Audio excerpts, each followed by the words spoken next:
And how long have you been living like between these apartments and hotels? At this time, Yeah, like when did that start? 97? 2 years. When I 3 first got years. there, I moved with a girl. We had an apartment. Right. We were there for a year, and then we broke up. And then she moved to the other part of town. I stayed with Josh Wolf, and I went on the road. I slept. I could tell you I slept at the Comedy Store. I don't know. But I was there at 9:01 to take a shower. Do you, and I don't know if you're gonna even be able to answer this, but those 3 years of comedy, were they like the most important? Like I just imagine you accomplished a lot in those 3 years. Those 3 years of comedy made me figure out LA. They were very important because I went to LA, a feature act that had taken sixth in the Seattle comedy competition. That didn't mean shit, but it meant six meant the world to me, which I sold it as the world. So when I started making calls down there and putting tapes together at the time, whatever, and headshots, that's what I was selling. I'm here based on that.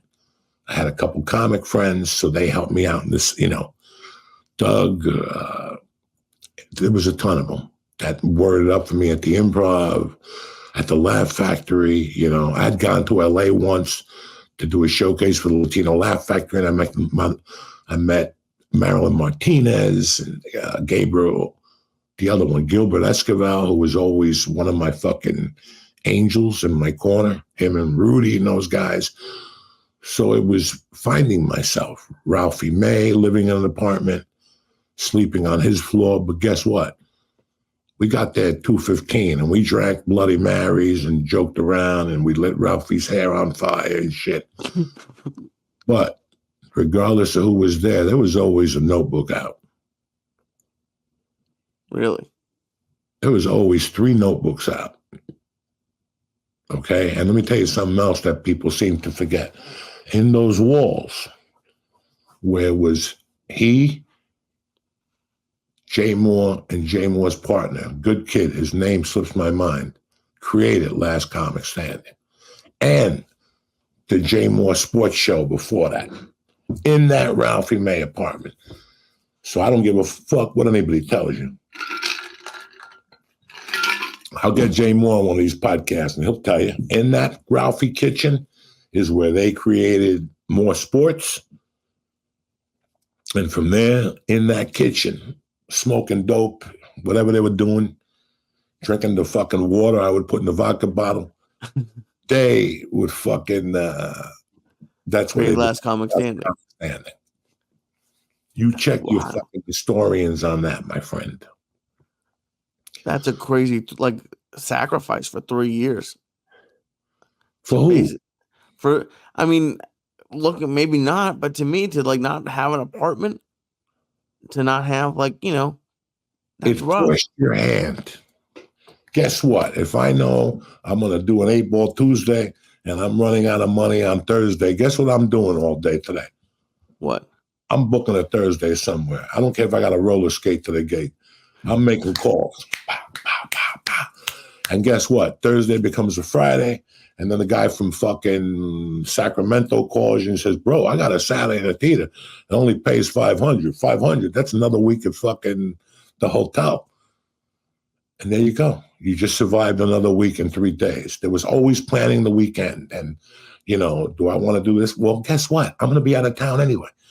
I could pack up my little suitcase, leave it at Lee's house, give him a fucking eighth of weed, and go do my gig. I come back Tuesday, the luggage is going to be there. And I got money to go back into the hotel. So there was always an angle. That's what you figured out. How bad did you want to do comedy?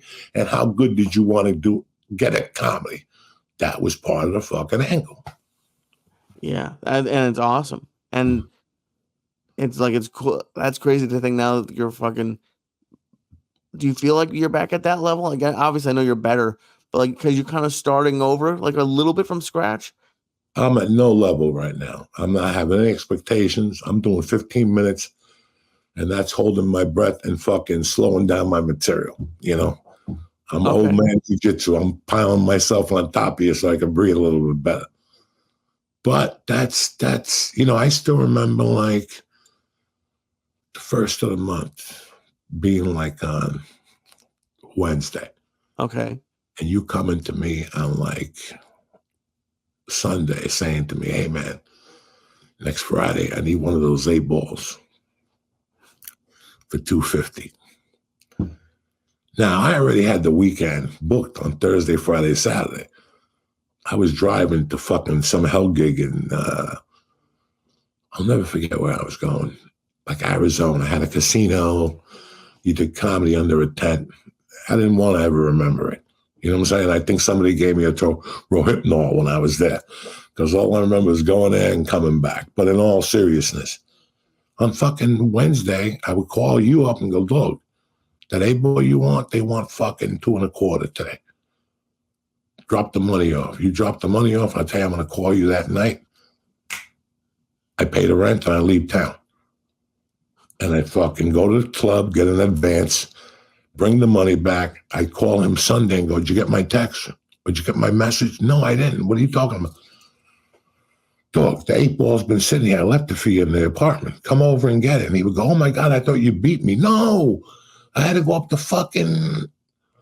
So you play the stall game the same way you do with creditors and fucking your bills at the beginning of the month. Right. That was it, guys. That was it for a guy like me. I sold cigars on the phone. I sold appointments on the phone. I fucking was a telemarketer at the Comedy Store with 3 other people that I remember their names and the guy who ran the room. That's how serious I took that time in my life. And I did all these things to be involved. What do you mean by involved? You're just not mind fucking yourself no more. You're doing it. Even if it's at the tiniest level. This is what you want. This is the game I provide for you. If you want to do stand-up comedy, Lee, I can't fucking, if you call me up and go, Joey, you know, you're going to Austin, you know, and the rumor is, there's no rumor. I'm going to Austin once a month till it turns 100 degrees. There's no room for fat people in Austin after fucking June. Turn off your TVs, run for your lives. It's over. They didn't put you on this planet just to give up. If Uncle Joey could do it, I could fucking rule the world. That's what you gotta be thinking. Welcome back to church, motherfucker!